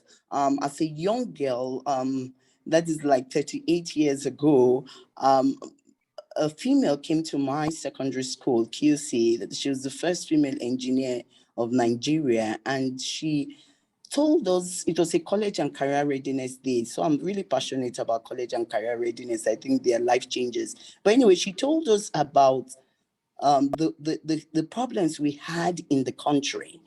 She didn't come in to tell us about what she does as an engineer and really kind of overwhelm us with technical knowledge that we didn't understand. We were very young. So she told us about the problems in the society, but then she also told us that we lived in a world that was surrounded by science and mathematics. You know, that just the human body itself is a scientific it's all about science. And the world around us, just looking at the vegetation, the things we pick from the garden, that the flowers, you could actually open it up and understand the chemistry behind it, even when we make meals. So she made us aware that science and mathematics was the foundation of really the world that we lived in, and that we needed to actually go to college to understand how we could use scientific and mathematical principles to design products and services that will solve the problems in the society. At that time, in Lagos, Nigeria, I lived in the island, so I kind of was brought up a bit more exclusive than the average Nigerian. Actually, I never went to the mainland until I left the country, and that was the first time I really saw it on television. So there are people who live in a bubble in Nigeria. But anyway, she told us that the electricity, we had problems with electricity. They called it NEPA, never expect power, always. We had problems with communication. I mean, very few people had access to telephones. We had problems with the roads. There were potholes. You could buy a car and the pothole would destroy the car. We had problems with planning of the traffic. My goodness, the bottleneck would cause trauma for the citizens. You see, so there were so many problems. But she told us that that's what engineers do, that engineers actually design products and services. And I tell you, I had met judges, I'd met lawyers who were female, I'd met teachers, I'd met doctors, but I never met an engineer, especially not in high heels with red lipstick. She's my good friend now. She's 80 years old, and I'm going to be honoring her in Charlotte, North Carolina in December with a Hall of Fame award just for the excellent work she has done with the Association of Professional Women Engineers of Nigeria. But I tell you, I left that. I was 14 years old. I left that auditorium really convinced that, you know, I was going to get my friends to pursue engineering, and I was going to be part of one of the game changers to kind of solve the problems that I saw in my society. And so from my friends from the advanced class, we chose to actually study engineering. And so our journey has kind of taken us to different countries, but the passion has stayed the same. And this time, my passion really is to get more girls to pursue STEM. So my parents were disruptors. They were their generation in 1930 in the 1930s. Their parents were traders and farmers, and they didn't believe in education. But my parents actually stood their ground as young people and actually went to missionary schools and pursued education. So my father ended up becoming a lawyer. He's late now. My mother, a principal. And so education was the ethos of my home. It was all about education. I love that my parents had a child for every profession. So if they needed a doctor in the family, they went and they had the doctor, a baby, and they say your profession is going to be a doctor. If they needed an engineer, they said your profession. So you can see all the professions in my family of 8 children. And my father was very intentional with how he raised us, and we had to eat breakfast and dinner on the table, and he would share, the issues, the social issues as a lawyer, he will share it with us. So my brother is a playwright. He does a lot of writing because my father talked a lot about stories. But anyway, so the passion to advocate for a girl child has come from in my life right from the time I was a very young girl. And so the work we do with Girl Force Movement Coalition, I'm the chair of the coalition. The work we do there is to provide coordinated advocacy for the girl child across the 17 UN SDGs. One of the services that we provide is capacity building. There's an African proverb that says that if you want to go far, you go alone. If you want to go fast, you go alone. But if you want to go far, you go together. And so looking at the issues in Nigeria from a distance, I'm here in the States, looking at it from a distance and saying and hearing all the stories, your heart is pained to say, oh, how can I give back to my country? And I realized that a lot of NGOs, they work on a wing and prayer. A lot of them are fueled by passion, but they don't have business models. They don't have processes to guide, to have a structured approach to deliver their projects so that they can really make an impact in the community. So since November of 2020, thank you for COVID. I mean, I don't mean thank you for COVID in terms of the disease, but COVID really brought to people's awareness that technology enables and technology empowers. So because of COVID, everybody's sitting at home. We started this coalition, and from November, we have been providing a lot of training across different pillars. We started with providing training on domestic violence advocacy, and domestic violence advocacy really is talking about violence against the girl child. A lot of the people on the panel, they've already talked about the different violence that the girl child experiences. So I will not go back there. But we needed to help them understand the root causes of violence against the girl child. So we had really experts from North Carolina and from Washington, from Institute of Economics and Peace and World Beyond War. So they came and they talked a lot about peace building, about violence against the girl child, why it occurs, what the root causes are. And so we did a lot of capacity building, provided a lot of training, and we moved from there to really talking about diving a bit deeper into peace building and looking at peace building across the 8 pillars of the Institute of Economics and Peace, so that each of the NGOs can understand clearly how the work they do, how it relates to the pillars of peace.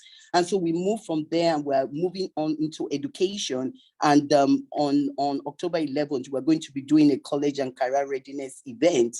And this event, we're going to have about 10 panelists, and they're going to be talking about their career journey. And it's like I've come full circle because somebody came to my school to talk about their career. And so we're going to be delivering that, and we're going to be making that program. It's going to be a recorded program. We're going to be making it available to every secondary school within the Unity schools, and we'll see how many other secondary schools we can get it to. And we're also going to make it available to the UN Office to Special Advisor to Africa, because I am a member of the STEM work group in the UN Office to the Special Advisory to Africa. And in the UN OSA, our focus is how can we create policy that will ensure that STEM is available to the average child. The assets, and a lot of people have alluded to that the assets of the average child's access to internet, so that they can compete globally, is very low for Africa. 18% compared to the 30% that is the average globally. So there's digital divide. And what does that do? That really separates. I mean, there was already a big barrier between the haves and the haves not. But the digital barrier, especially COVID, has really made us really aware that this digital barrier, this digital divide, my apologies, the digital divide is really very big, and we're talking of 18% penetration. So what does that mean? That means that students, their education was disrupted because of COVID. And if their education is disrupted, they are already way behind. So guess what is going to happen? It has really set them back behind. And the EU 2063 goals is to have a well-educated citizenship that is underpinned by science, technology, and innovation. So there are definite challenges, but the good news is that there are definite work groups that are looking at these issues. There's the broadband access for all, which is looking at infrastructure, looking at how we can make broadband available to every remote, to every person. I mean, even in the States, I mean, digital divide is a big thing just between the rural communities and the city, and that affects education. But what it also affects mental health. It affects your psychological health, your emotional health. Because if other people have access to education and you don't have access to education and you are isolated, guess what is going to happen? Anxiety and depression. So there are so many issues that have come because of the digital divide. But I will tell you that, talent is everywhere. Opportunities is not, but there are big guns like Google. I'm building the African EduTech Network in addition to the Girl Force Movement Coalition. And one of our members just got $150,000 from Google. So there are big organizations who are looking at young entrepreneurs who are coming up with really innovative solutions to make education accessible to every child, especially the girl child. So I'm going to actually bring this conversation to an end. My sincere apologies. I thought I would be able to talk a bit longer, but I have it. I'm actually speaking again at 12 o'clock and they are texting me. So I'm just going to bring this conversation to an end. Does anybody have a question I can answer before I actually move on? My sincere apologies about just how short my presentation was.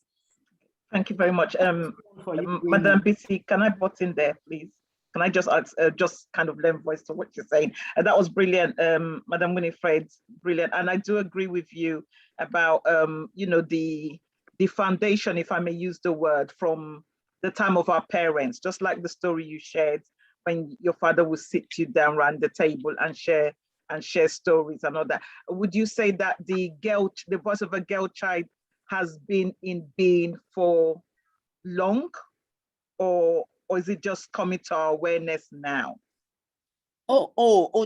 Just like and I'm very pleased because on the chat I had a discussion with Fuluke Moses, and she educated me because I didn't know about St. Anne's School. And you see, that is the value of having this sort of community conversations, because it's an opportunity to transfer knowledge. So today I'm leaving this place with this additional knowledge about St. Anne's School. I believe that the issue about the girl child is as old as the Bible. I believe that it has just gender issues, because at the root cause, that's why we do a lot of peace building education in Girl Force Movement Coalition. The root cause of a lot of this is the power and control wheel, where there's just a disparity in power structures in homes and in communities and in government. So that's the root cause that creates all these artificial barriers. So one of the participants or panelists talked about outreach. In order for you to break through these barriers, we have got to do outreach. I say awareness and action brings change. Let me not kind of continue on this because I have to leave. But anyway, so my answer to your question is that it's an age-old problem. And because it's an age-old problem, it is going to take a lot of intentionality for us to create the future that we really want. I call it the CIA strategies of success. That means clarity, intentionality, and aspiration. So awareness will bring clarity. We are clear about what the problems are. We are clear about the barriers. We are clear about the root causes. If we do not understand the root causes, we're going to be throwing solutions against the problem, and we're not going to be solving anything. So we are clear about the root causes, and we're clear about who is doing what, who is involved in infrastructure, who is involved in content delivery. The world is a knowledge economy. We're talking of the fourth industrial revolution. So we're clear about these things. And then intentionality is that we are clear about how to solve this problem, that we need resources. I mean, countries in Africa, they need countries in America and Europe to come alongside and provide resources. Resources don't have to be only financial. It can be capacity building, it can be training, it can be coaching, it can be mentoring, teaching people how to have business processes, teaching people how to have a mission statement, teaching people how to have an elevator speech. You know, so we need community, supportive community, so that entrepreneurs are not working in silos and they get discouraged. Their idea may be brilliant, but if so many doors shut on you, after a while you're going to be tired and you can junk the idea. So I call it CIA strategy. So we need clarity, we need intentionality, and we need to have a vision of the future. My daughter is in Princeton. I have a vision of the future. I want my daughter and her classmates and so many of the mentors in my foundation, so many of my mentees in my foundation, I have a vision of the future that I want these children to have, the average girl child. So that is the ethos of the Girl First Movement Coalition. We have an aspiration and we are very clear about how we are going to get there. And we are very intentional about the resources that we are going to have. So with the Girl First Movement Coalition, we are working, the NGOs work across different pillars. I'm focused on STEM education. There are people that are just focused on education. That means just giving people access so that they can read and they can write and understand the beauty about science and mathematics. Some people are concerned about healthcare, making sanitary towels available. Some people are concerned about policy, making sure that there's policy. There are people that are concerned about domestic violence and human trafficking. But together, when we come together as a force, you know, I say a rising tide lifts all boats. So when we come together as a force, oh my goodness, that's why we call ourselves a movement. We're a rising tide. We're lifting each NGO so that they can be really very, very effective and move the needle for the girl child that they reach in their community. So sorry, sorry, I went on and on. I'm passionate about this subject, but anyway, that was my answer to your question. I hope I was able to answer other people's questions, and I'm so sorry about this. I have to leave.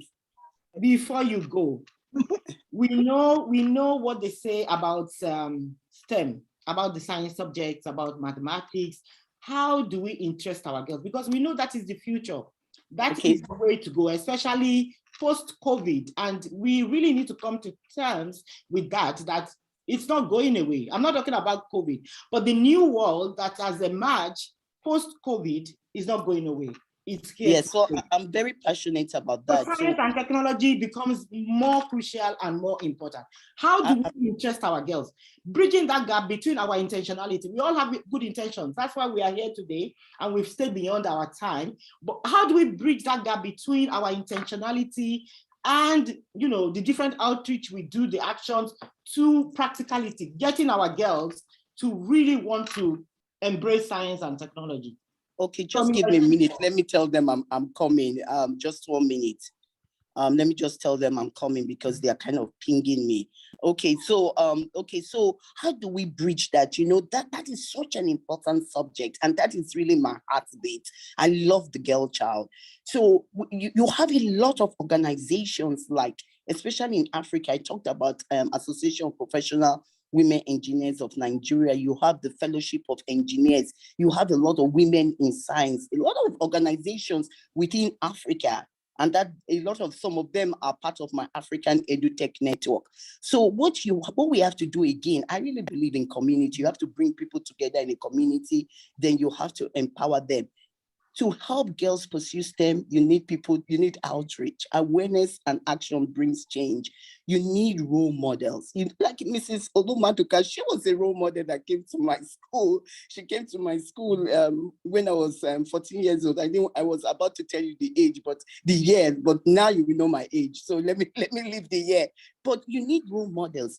Mrs. Maduka left her office and she came dressed as a woman. She didn't dress as a man. She owned her identity, her femininity. And she said, this is who I am. I said who I am. This profession it should be gender neutral, but we're talking about over 30 years ago. At that time, it wasn't gender neutral, but she came as a woman. She owned her femininity. And she said, if I can do it, you too can. We need women who have empathy, because with the female leadership, you have empathy. So we need such women to design products and services. So one thing is that you need role models. The second thing you need what I call a board of directors. You need champions and allies. So I'm so pleased that I see a lot of males here. Allies means that guys who can open the door, who have access to areas that the female doesn't have access to. I tell my friend that, who is my male ally and very good friend, we went to Unilag together, University of Lagos. I told him that because he was my ally, I finished summa cum laude. I took all his knowledge from him because he spent so much time teaching me. But a girl needs allies. Human beings need a sense of belonging. For them to be productive and really excel, they need to know who they are, identity. They also need a strong sense of belonging. They need a strong foundation. So you need allies. And that is not only in secondary school. When you enter the workforce and you start to deal with microaggression and imposter syndrome, you will know that you need a lot of allies. You also need champions. You need people who are going to brag about you, brag about the work you are doing so that you can shatter the glass ceiling. And then we need pedagogy. We need curriculum that has a girl slant. You find that girls, when you tell a girl, do you want to pursue STEM? They're like, I don't like mathematics. I don't like mathematics, because there's that stereotype that girls are not good in mathematics and guys are good in mathematics. And that's one of the things that we shattered the University of Lagos, and we graduated summa cum laude and magna cum laude to shatter that stereotype. So you need curriculum where girls can work in teams. The way a female learns is very different from a guy. When girls work in teams and they work on projects that impact community, that sparks their curiosity. That makes them very interested. So we need to have project-based learning, which a lot of schools are not doing. You need to have, just going to school, the four walls, I homeschooled my children. So the four walls of a classroom is not enough to educate a human being. The world around them is important to educate a human being. So you have to tell them what they are learning in the book, how it relates to the real life. And this is how a girl learns. This is how a girl thrives. So we need, there are tools that we need, and there are processes and there are structures. And we need people like me who go to Washington and knock on the doors of people to tell our story and to drive policies and to attract funding so that girls can have an access that the previous generation did not have. I hope that answered your question. Thank you so much, Winifred. Thank you so much. You've answered it and more. Okay. Before we round up, we are coming to the end of the program. I would like to call on one of our partners from Ghana. We've heard in the course of the day from different partners who have spoken this afternoon, but there's somebody from Ghana who I would like to invite. Eunice, are you here? I would like her to share on, what is happening in Ghana from her perspective. Is she here, Eunice? Okay, if Eunice is not here, I think we can round up without taking too much of your time. I would like to call on His Excellency Ambassador Abiodun Adejola to, round up for us before we, say goodbye to everybody. Thank you, Excellency. Thank you so very much. But ideally, when we've had such a very rich tapestry of ideas flowing, it's going to be very hard to do to round it up. But I'll try my best. But we also have to bear in mind that the conversation we've had today is very rich and it described our past, and for us, it's also an attempt to ensure a new beginning, to reshape the future for us. And then the discourse for me is a form of renaissance, because when you look at it, from what we just heard from Winifred, that of Roselyne, Marilou, Samuel Frank, Songanini, Mary, and those brilliant ideas, and then Ambassador Smith, actually dropped a number of issues to highlight, talking about the need for every girl to be protected from deeply entrenched gender discrimination. Talking about the need to listen to the girl child and amplify their stories. So it is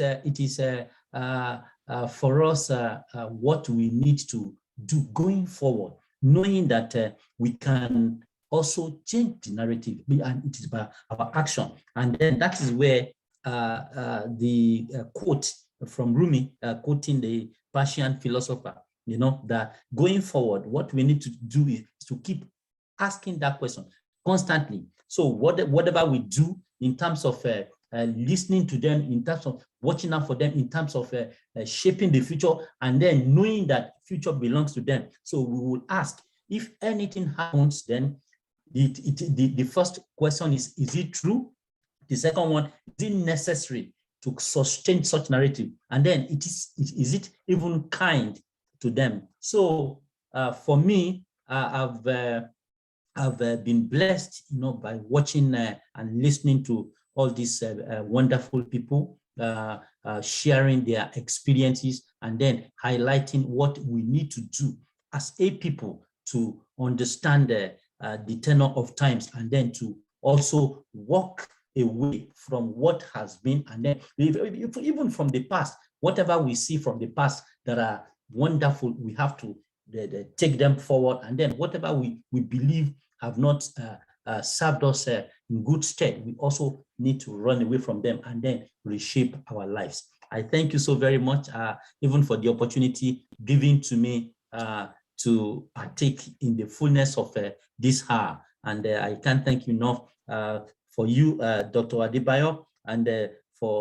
to Princess Noye. You've all enriched us today, and then getting us to bring all these ideas to the table. I thank you so very much. You can only progress, So we have, actually marked this hour, with beautiful and laudable initiatives. I thank you so very much. Thank you so much, Excellency. And I would not see Dr. BC. I'm on.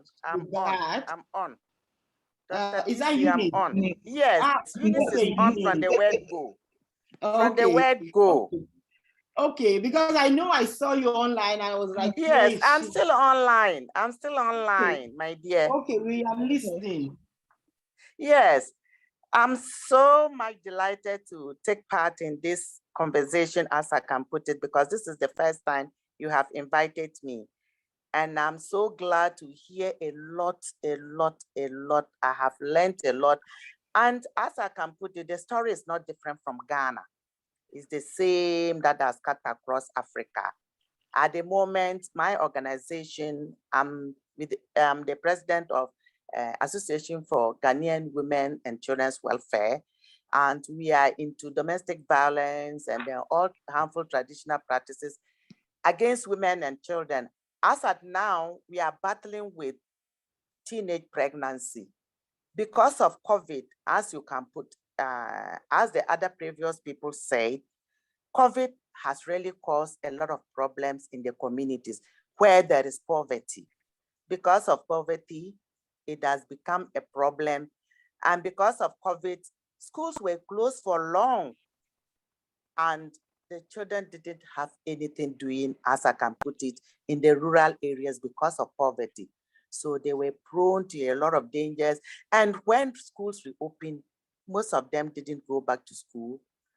It's now a problem with teenage pregnancies. And as early as primary 4, primary 5 girls becoming pregnant. This is the issue we have. If you get to know the figures, it's so scary. And this is what the authorities are battling with. And we, the CSOs, are also coming in to intervene and to help. The girl child is actually a problem everywhere. It is not only in Ghana, as I can put it. What I have heard is a problem everywhere. And I think we need to come together as network coalitions and see how maybe I have an idea in Ghana that can also help Nigeria, that can also help Kenya, and that can even help in Switzerland. as I can put it, sharing what we've shared here, some of these ideas I have seen can go a long way to help. So maybe coalitions and networks to issues I have seen, we can come together, share ideas, share programs, communicate, and as Frank said, let the girl child get the right communication. If it happens, I think we have a better future. So I thank you so much for giving me the opportunity to participate. I have learned a lot, and I hope to link up with some of these groups so that we can learn and share information, share ideas on how to intercede and intervene in some programs and education to better the life of the girl child. As we mark the day, I hope next year by this time, we should be giving success stories on the girl child. I thank you so much for the invitation. Thank you so much, Eunice. We'll definitely make it a point of duty to make next year's a proper celebration of activities, of achievements, of success stories. Thank you so much, everyone, for having stayed with us up till now. I had so much wanted to keep this to 1.5 hours, but it's split over. But we've had a very fruitful time. I believe everybody agrees with me that we've had a very important conversation this afternoon. And it's not stopping here, as Ambassador Adejola, highlighted. This is not the beginning. This is not the end. We are pushing forward.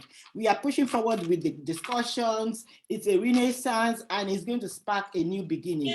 Every one of us will leave this meeting this afternoon, this evening, with a mission, with a determination and that intentionality to change the narrative, to change the landscape. So I would like to leave us with these parting words. In as much as we want the girl child to be allowed to be who she is, at the same time, we have the responsibility to continue to shape her, continue to guide her, continue to let her be the best that she can be. We want to be role models wherever we are in our little spaces, in our different corners. Let us make sure that we are impacting, positive impact, and changing lives and changing the story. So thank you all for joining us this afternoon. I wish you well. We are not underplaying the negative impact of COVID on everybody, and especially on the girl child. It's just that it's so important that we bring all this to light. So on this note, I would like to bring the conversation to an end, and then we'll continue offline at different times. We are the future, we are the dream, we are the nation, we are part of this. Yes, we are so amazing, that's the least we shall be. At the heart of the nation, changing history.